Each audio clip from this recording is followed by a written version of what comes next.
Untuk orang-orang yang stroke, darah tinggi, kencing manis, kalau mau hidupnya jauh lebih baik, lebih sehat, kita misalkan lagi pusing, bisa hilang nggak itu? Bisa loh.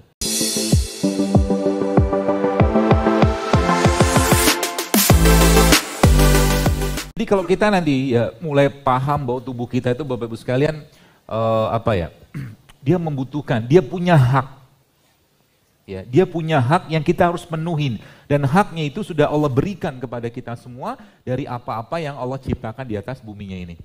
Ya, jadi kalau teman-teman lihat di depan ini, kan ini kan banyak itu nih, banyak ini ada namanya, ini kan kelapa tua. Mana baca postingan saya di IG kan, kelapa tua itu ininya kita bisa bikin jadi susu, bukan susu, jadi coconut milk, santan.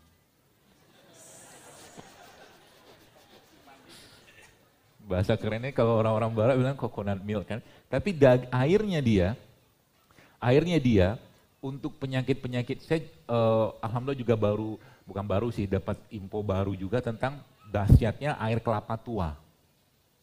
Jadi air kelapa tua itu untuk orang-orang yang berpenyakit degeneratif ya, seperti stroke, darah tinggi, kencing manis, itu bagus banget air kelapa tua. Karena mikronutrien dia ada beda, pernah saya share di IG, teman-teman bisa baca deh bedanya apa. Dia lebih berperan untuk menyuplai nutrisi lebih baik dibandingkan sama kelapa muda. Kelapa muda. Tandanya muda sama tua apa? Keriput. Iya kan? Yoga kelapa tua kan yang coklat tuh kan udah mulai keriput-keriput kan. Artinya kalau tubuh kita Bapak sekalian sudah mulai tampak tanda-tanda pengeriputan di mana-mana, ya kurang air, bahasa gitulah. Kebanyakan yang dimakan produk yang menyebabkan penuaan dini bagi laki-laki perempuan, bagi laki-laki penuaan dono. Jadi itu. Maka salah satu cara terbaik untuk, jadi kalau beliau ini lebih baik untuk kita gunakan sebagai detoksifikasi, dia bersih-bersih, bagus banget. Kalau ini mineralnya lebih kuat. Ya, jadi kalau misalkan Anda nih teman-teman sekarang yang masih muda kayak ini kan muka-muka muda tapi agak tampak tua gitu. Bermutu kalau zaman sekarang. Umur 30 tahun tapi wajah kayak 50 gitu lah. Kurang senyum, kurang enzim, kurang buah. Makanya orang waktu sakit dikirimin apa? Atau dibawain apa waktu sakit? Buah. Pesan, makanya makan buah waktu sehat. Gitu kan? Anda pernah nggak kebayang bawa ke rumah sakit, ketemu orang sakit itu bawa bakso, mie ayam gitu kan? Nggak ada kan? Karena dia sudah bisa makan kan, itu kan?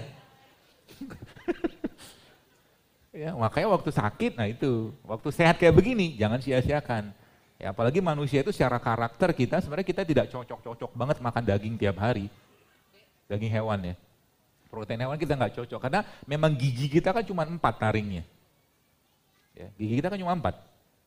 Maka kalau giginya cuma 4, taring itu kan fungsinya untuk merobek, mengonyak ya.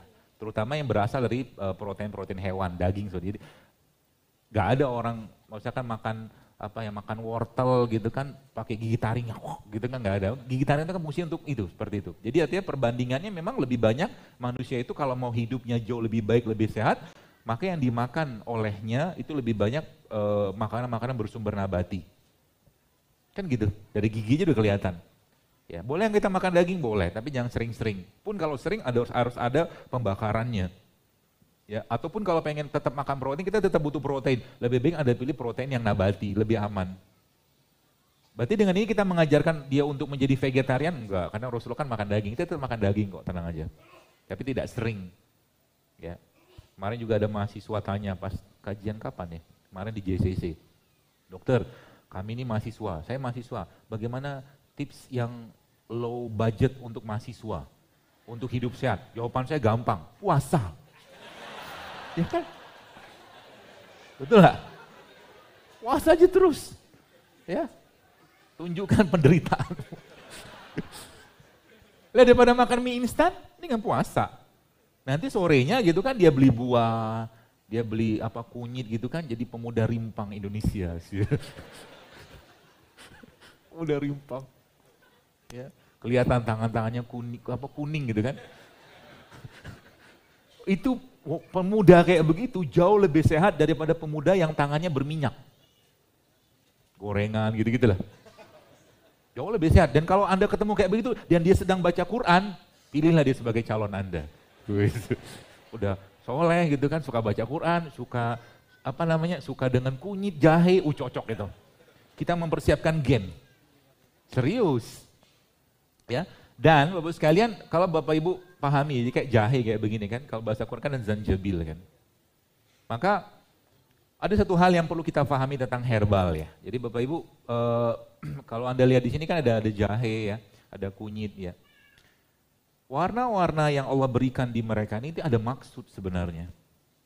Ya, ada maksud. Supaya apa? Supaya kita belajar situ. Karena memang setiap warna-warna tadi memberikan efek yang berbeda ke badan kita. Ya.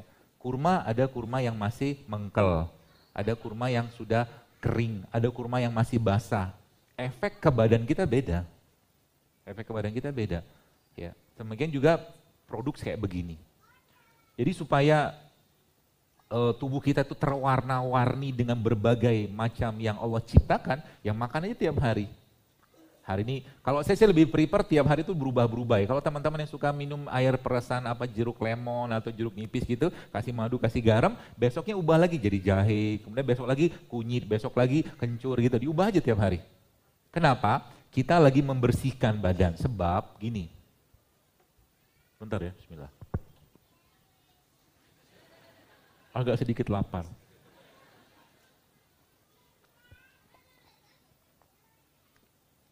Kunyit. Kunyit nih kalau teman-teman buka datanya, ratusan penelitian yang dibuat di barat tentang kunyit. Sayangnya orang Indonesia, khususnya ya kita ya gini kan, belum cinta dengan barang ini. Kalau teman-teman buka research on turmeric, research on curcumin, banyak banget penelitiannya. Mulai dari anti-aging dia punya, mulai dari anti nyeri dia punya, mulai dari mulai dari anti radang dia punya, banyak banget di sini. Termasuk ya anti nyeri itu analgetik gitu kan, tapi jumlahnya kecil. Jadi dalam satu metabolitnya kunyit itu dia banyak sekali bahan-bahan di sana, tapi jumlahnya 0,00 sekian. Nah, supaya ada nggak orang? Baik, saya tanya kepada teman-teman, mungkin mudah-mudahan sudah ada yang merasakan pengalaman ini. Ketika Anda sudah mulai hidup sehat, tiba-tiba muncul pusing, lalu Anda minum air garam, atau minum air kunyit, atau minum air jahe, bisa hilang nggak itu? Bisa loh. Kenapa? Tubuhnya relatif sudah clean, sudah bersih. Jadi mereka ini, Bapak Ibu sekalian, si kunyit, jahe, segala macam ini salah satunya, itu ketika masuk ke badan kita, dengan berbagai macam kandungan dia patroli dulu gitu loh. Dia patroli dulu, dia bersihkan dulu. Jadi ketika kita misalkan lagi pusing tiba-tiba, oh kayaknya lambungnya perlu dibenerin, dia cari benerin lambung dulu. Sehingga nanti orang bilang kerjanya lama gitu loh. Paham ya maksudnya? Jadi ketika badan kita sudah relatif bersih, maka otomatis, Bapak sekalian, maka dia sudah langsung tepat sasaran kerjanya itu. Maka saya katakan investasi badan kita itu adalah investasi setiap hari makan sehat, hidup sehat. Sehingga nanti kalau sakit kita nggak butuh banyak obat. Ya. Jadi kalau udah sakit tuh obatnya sederhana. Coba lihat teman-teman yang, saya kadang-kadang terharu ya, nggak pakai biru, terharu aja. Lihat beberapa testimoni teman-teman yang promil itu, saya katakan kayaknya disampaikan itu aja sih gitu loh. Resepnya ya, maksudnya kuasa Allah semua pastinya, tapi perasaan itu aja. Kok bisa kayak begitu? Karena relatif dia sudah tidak nyampah itu loh. Badannya sudah tidak disampahin lagi sama dia dengan makanan-makanan atau minuman tidak sehat. Sehingga ketika dimasukkan atau dia memakan atau meminum makanan-makanan yang sehat, cepat banget reaksinya. Gitu loh. Jadi sekarang kalau Anda katakanlah minum infus water atau minum air kelapa atau mungkin katakanlah makan kunyit atau mungkin minum kunyit, jahe segala macam, tapi makan isi piringnya masih bermasalah, dia tidak banyak memberikan efek. Gitu ya, dia tidak akan banyak memberikan efek. Termasuk saya pernah sampaikan bahwa wajah kita itu teman-teman sekalian, wajah kita itu sebenarnya cerminan isi perut sama isi dompet.